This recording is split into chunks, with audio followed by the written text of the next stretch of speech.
Jean-Luc. Bonjour Audrey. Alors on se retrouve aujourd'hui pour un essai complètement rétro et pour la première fois ensemble on essaye une voiture française.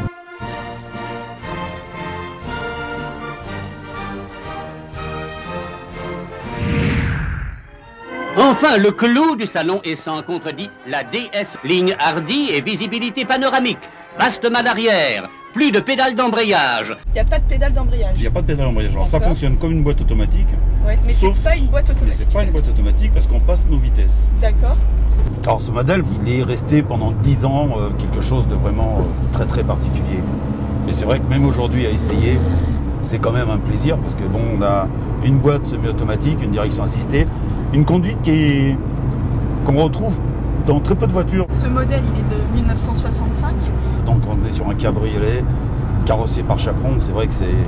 Henri Chaperon, qui, on peut le rappeler, était un carrossier français. Voilà, personne n'avait ce système aussi évolué au niveau de la suspension parce qu'on règle la hauteur de caisse, on peut la mettre à différentes hauteurs suivant ce qu'on désire. C'est vrai que c'est vraiment exceptionnel. C'était vraiment révolutionnaire à 100%. Elle est française en plus.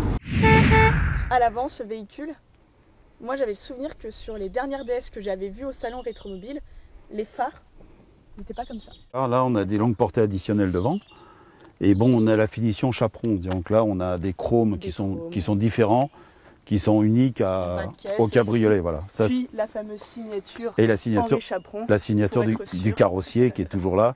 Puis on a ces roues quand même assez imposantes. Là, on a des jantes à rayons qui sont magnifiques, qu'on retrouve sur des anglaises assez couramment, mais par contre sur des voitures françaises, c'était beaucoup moins.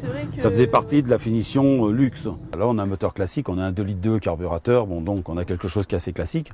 Ce qui le rend complexe et impressionnant, c'est-à-dire qu'on a tout le système hydraulique qui est autour du moteur sur les suspensions. On voit des sphères de suspension, on voit des pompes haute pression, donc on a énormément de tuyauterie. Il y a même la roue de secours.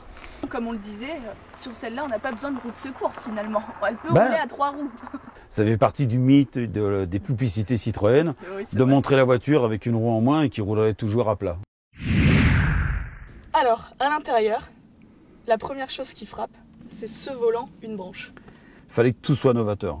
Donc là, même le volant est novateur. C'est vrai que l'avantage qu'il a, c'est qu'on a une ouverture sur le tableau assez fantastique. Oui. Là, en plus, on est dans un cabriolet. Ça se voit. Ce qui est fabuleux. Mais en plus, on a 4 places. Voilà. Alors ça, c'est... Même aujourd'hui, bon, maintenant, on commence à le faire, mais à l'époque, trouver un cabriolet 4 places qui soit de ce niveau-là, ça rend la voiture encore plus exceptionnelle. Ah, puis on voit que, bon, bah là, on a des appuis-têtes, mais qu'on peut enlever. Ah oui, donc c'est... Là, c'est dans le détail. C'est pas le seul truc qu'on peut enlever. Ah non, on a l'appui-tête, on a un accoudoir central bon, qu'on peut exactement enlever. Et puis, je sais pas comment toi, t'es installé. Mais alors moi, de tout, mais même les voitures actuelle, c'est quand même la voiture la plus confortable. Là, on a l'idée du confort français. Donc là, on a l'impression d'être dans un canapé. C'est ça. Voilà. Je vais chercher le popcorn, voilà. La télé. Bon, et alors Jean-Luc, on n'a pas parlé de la note douloureuse. Son prix ? Il faut quand même avoir un budget moyen pour ce genre de modèle de 200 000 €. Nous, on se retrouve très vite pour un prochain essai sur autotest.fr. À bientôt.